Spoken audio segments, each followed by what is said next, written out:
Today is Monday, April 28th, 2025. This is Quick Start from CBN News. I'm Dan Andros. More details on the Black Hawk helicopter disaster in D.C.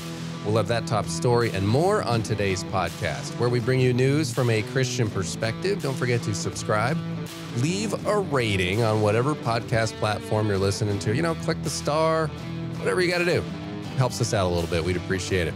And we appreciate you being here with us each and every weekday, bright and early, to get through that news of the cry. Joining me today, CBN's Billy Hallowell. Billy, on the Focus story, you're looking at a pretty powerful testimony from an ex-football player. Yeah, his name is David Pollack. He's a sports analyst now, and he's going to get into some really interesting things in an interview we did with him, and we'll break that all down this morning. All right, looking forward to the details there. On the main thing, every year, thousands of kids age out of foster care. That's one of the more tragic things out there. It truly is. How can the church step in? Madison Seals has details on that for today's main thing. Make sure you're subscribed to all of our CBN News podcasts, including our newest offering, Heaven Meets Earth, hosted by Abigail Robertson. All the links in the description to this podcast episode. Make sure you're checking that out. And with that, we are going to head to the news in 90 seconds. And that DC Black Hawk helicopter crash, big update. Some investigators are saying that Captain Rebecca Lobach failed to heed a course change command from her flight instructor just 15 seconds before colliding with an American Airlines jet. Lobach and her instructor repeatedly cut off air traffic controllers by stepping on the mic, missing some key instructions, and the pilots opted for visual navigation over tower direction. That's a riskier move under the busy Reagan airport conditions, and the Black Hawk's locator tech was turned off during the training mission. At impact, the helicopter was flying at 278 feet, well above the 200-foot ceiling for that zone. 67 people were killed. It's now the deadliest U.S. air disaster since 2001. And 28 are dead, 800 injured after a massive explosion in Iran. The blast involved ammonium perchlorate, a chemical used in missile propellants. Immediately, there's no official claims of sabotage, but speculation began almost immediately as to whether or not Israel was behind the explosion. And former RFK Jr. running mate Nicole Shanahan has a powerful testimony. You can read all about that on cbnnews.com. A great story there. Always great to hear people's testimony. If you want more news and top headlines, check out those at cbnnews.com. And Billy, you've been doing a lot of these miracle stories, and this RFK running mate Nicole Shanahan, her story, man, she had a path from secularism to Judaism, now to faith in Christ. She had a miscarriage, and she says what she calls these political experiences she had, quote unquote, spiritual warfare. And she realized her need for Jesus's protection and salvation. And so, man, it's just great to see. We're talking revival stories we're seeing more of, miracles that you've been investigating and reporting on in your documentary. And then now we see, just seeing people's testimonies, it's really great to see this move of God that seems to be happening right now.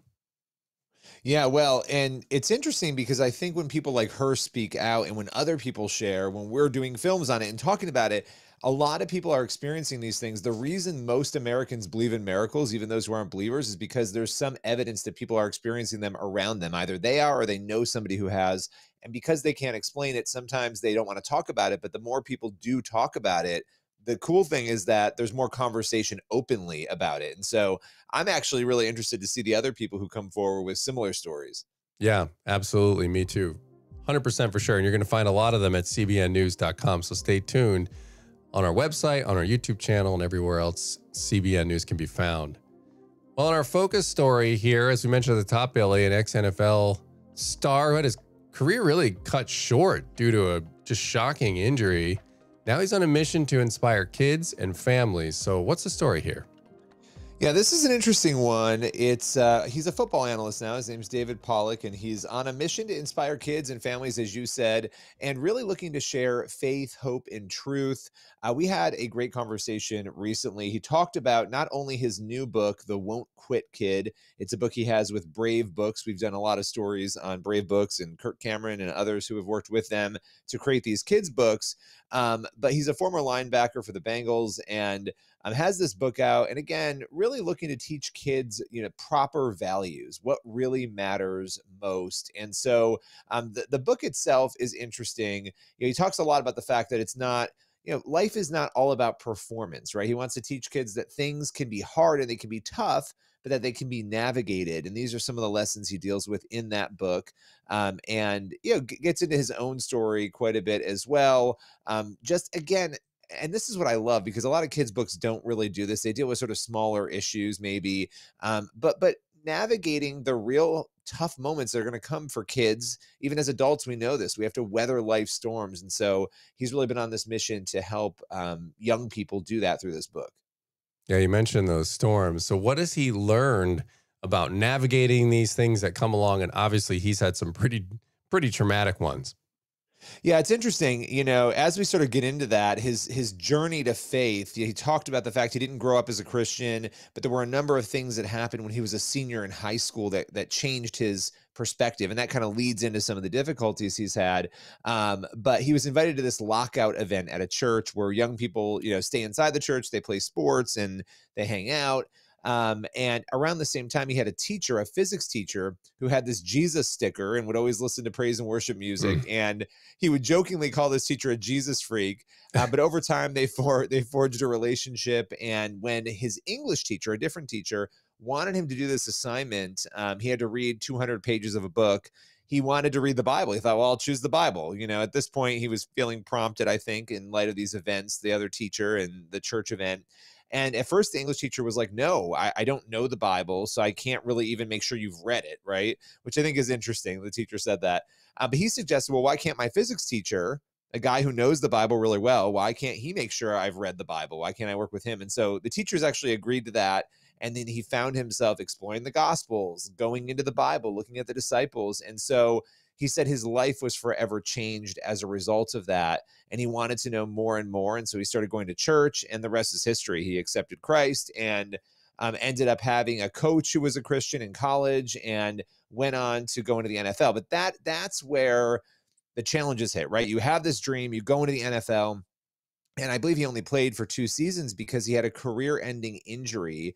He broke his neck and had to stop playing. And so it was really just this really horrific moment, because you have that dream. But here's what he said, and I think this is interesting. He's like, there's always the two options. You either run towards God or away from God. He said, but I quickly realized it was really, really awesome, because I thought I was on this path, and I was going to the NFL, and I was going to the Pro Bowls, and this is the way I was going to go. And then quickly it's a detour, and I break my neck, which is not fun, which is a very light way to put, it's life altering. Yeah, I'll say. But he said it put everything in perspective, because he started living for gratitude, saying, look, I got to live out my dream. It was his dream to play in the NFL. He got to do it, not as long as he wanted to. It didn't end the way he wanted it to, but he remembered looking at his wife and saying, I can't imagine what's next, because this has been so amazing. I just know that God's going to provide something else that gets us excited. And so it's just a really good example of how we should respond. I mean, when something crazy like that happens. Yeah, no, 100%. And I love his quote there that you gave, Billy, about, you can either run to God or run away from God. And I mean, I've seen people, as a sports fan myself, I've seen people who have had similar injuries, and they've run in the exact opposite direction, and it doesn't work out well for them. So really great to see that he chose the better option there. And he thought about coming back, but then ended up didn't do it. It's really a remarkable story. But what's he hoping people take away from the won't quit kid? Yeah, I mean, he's really hoping to see young people have the same experience, learn how to deal with difficult challenges in life, and learn how to navigate them. And so he's hoping that Won't Quit Kid is a book that helps parents and families deal with those issues. I should also mention his wife, Lindsay. I mean, you talk about challenges, and this was something that I found out about after our conversation. She actually has brain cancer right now and has been in a struggle. She just recently had a major surgery on that, and so we have to be praying for her and for him because they have another challenge that they're going through right now, dealing with brain surgery and all the issues that come with that cancer treatment. So got to be praying for them, but he's hoping to help people weather storms. And I think he's been a great example of how to do that. Yeah, definitely need to add them to our prayer list for sure. And, it can sound easy at times where, oh yeah, well, when you're not going through these things, but when all of a sudden you find that you're in the fire, you're in the trial, that's when the rubber meets the road and you really have to put these things that you've talked about into practice. But it's great to talk about them now because maybe things are going great for you right now, but there will come a time when it's not, or there's a roadblock, there's an obstacle, or a big one like this family has been facing and continues to face at times. So definitely good stuff there to be reading and to have on our hearts as we navigate life, and remembering that God is good all the time in those situations. No matter how bad things get, we can always count on the fact that God is good. So good stuff there. Appreciate that story, Billy.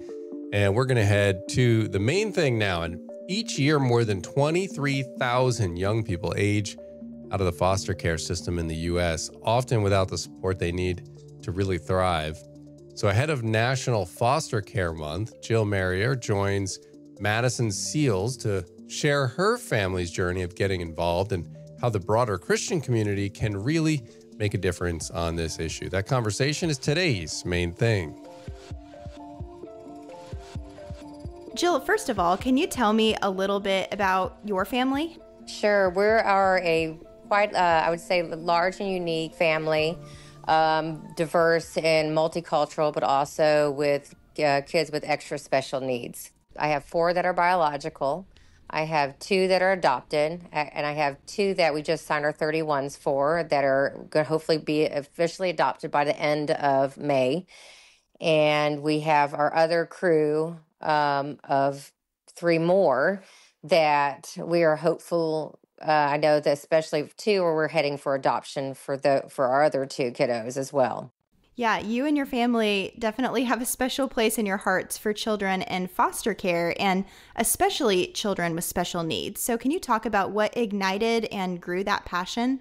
Absolutely. As I've always grown up, I always wanted a large family. I would say most definitely did not envision where I am today. But God always has a different picture, as my mom and actually my caseworkers always reminded me. And I am a medically fragile mom of my biological son, Josiah. And then I decided afterwards to start being a foster parent way back when. And I've been in fostering for 9 years now. But DFACS kept constantly telling me you need to be a special needs foster mom because you're obviously, that's something you're passionate about. You have a child that has it. And immediately I said no. One medically fragile child was enough in my life.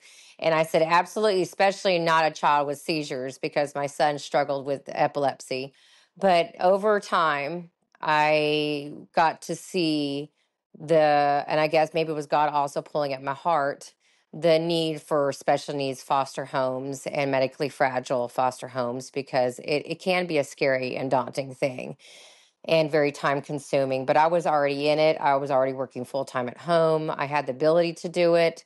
So we went ahead and said yes and joined a complex medically fragile CPA and started becoming medically fragile foster parents and became adoptive parents now to our son, Amir, who, of course, our first medically fragile child was trach and vent from Children's Hospital Atlanta, and I was terrified. But at that time, we also had a farm, and I used that farm for my own children because I loved animals. But I started noticing that the farm as well was beneficial for the kids coming because they were terrified of going to a home they didn't know and people they didn't know. Yet at the same time, when they saw that the goats and everything looking out at them, it took their fear away immediately.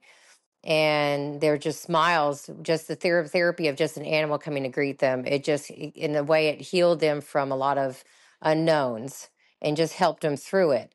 So we continued to use that to help our own children, but also our foster children that came through the farm, through that part of our journey. Wow. So, Yeah, I can only imagine as a child coming into a new household, not knowing how long you're going to be there, how scary that would be, but also knowing that you have special needs that need to be met, that would just amplify those fears so much. So, this whole concept of the farm where they can interact with the animals and just be outside in a new environment is so cool. Can you tell me about more of the backstory of Cassie's Care Farm?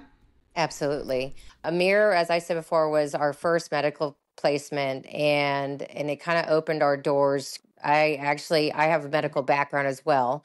I worked in the emergency room for 5 years.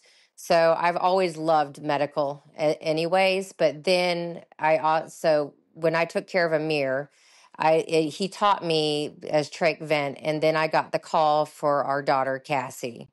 And our caseworker warned us many times that the doctors were saying that she was not going to live a long life. They didn't know how much longer she actually had, and that she was just she had a lot going on. They did not think she had anything viable but a brain stem, and basically the ventilator was keeping her alive.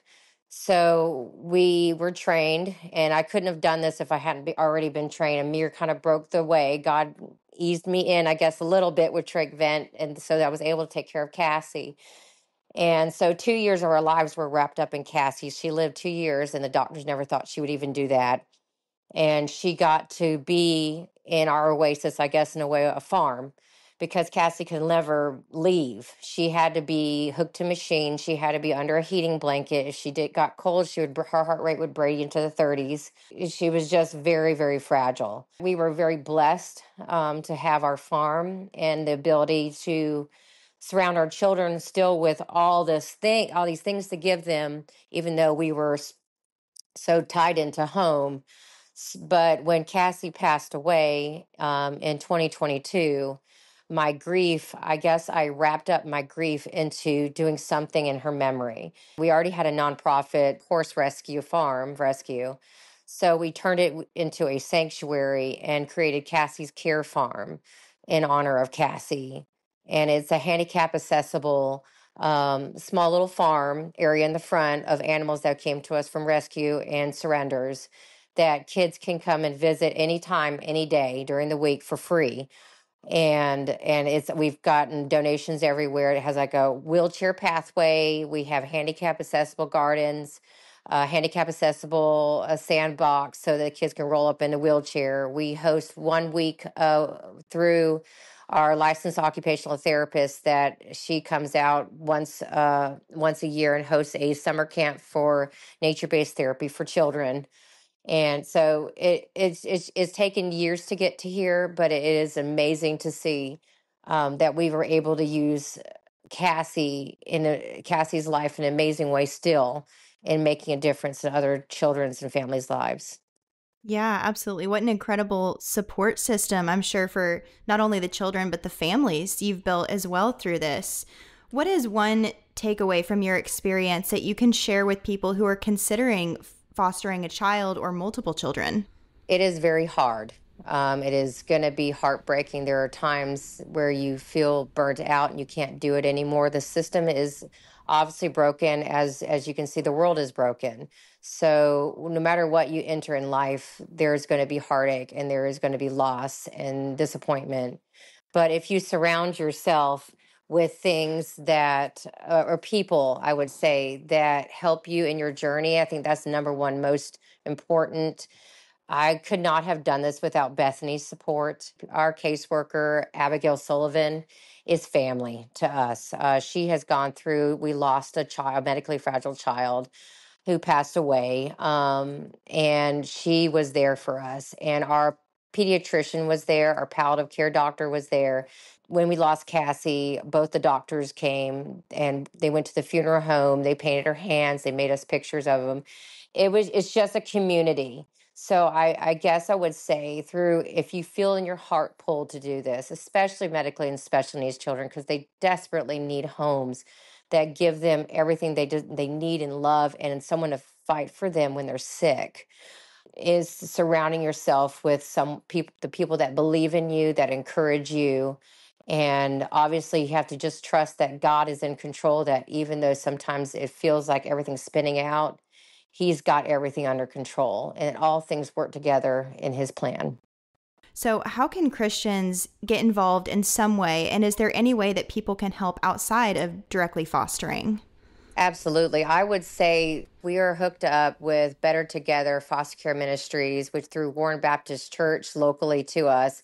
And they work with foster families in the community. Community all reaches out. They've got cribs. They have anything needed. So that helps us. But also in just the ability of like, we create, sometimes there's Amazon lists because these kids come with nothing. And if the community comes together in helping make this child, it's amazing that how excited they get over new sets of clothes and just being able to have something tangible in their hands. But also meals, because for us, especially with being medical parents, we're constantly in hospital with admissions, therapies, doctor's appointments. So just being able to come home knowing that there's a meal being delivered to your house and you don't have to worry about that and dishes, it just makes a huge difference. All right, Madison, appreciate that conversation there. Obviously, a very important issue, especially for Christians. We're supposed to be caring for those in need, the widows, the orphans, and a lot of times these people in foster care might be just that. So great story there. Appreciate the update on that and how Christians can be getting involved there. All right, that's going to leave us with time on the podcast today for one last thing. We've got Psalm 55:22. Cast your cares on the Lord and he will sustain you. He will never let the righteous be shaken. No matter what we face, God is always there to sustain us. Yeah, absolutely. And I think with eternity in mind, it's really easy to really kind of get settled in here and think this is our home. But when you think of, man, this is a blip on the radar experience here, and then we have all of eternity with the Lord. And so just remembering that in verses like Psalm 55:22, great reminder for us in our perspective going forward throughout as we start the week here, Lord willing. And that creek don't rise up on us. We'll be back tomorrow with more. God bless. We'll see you then.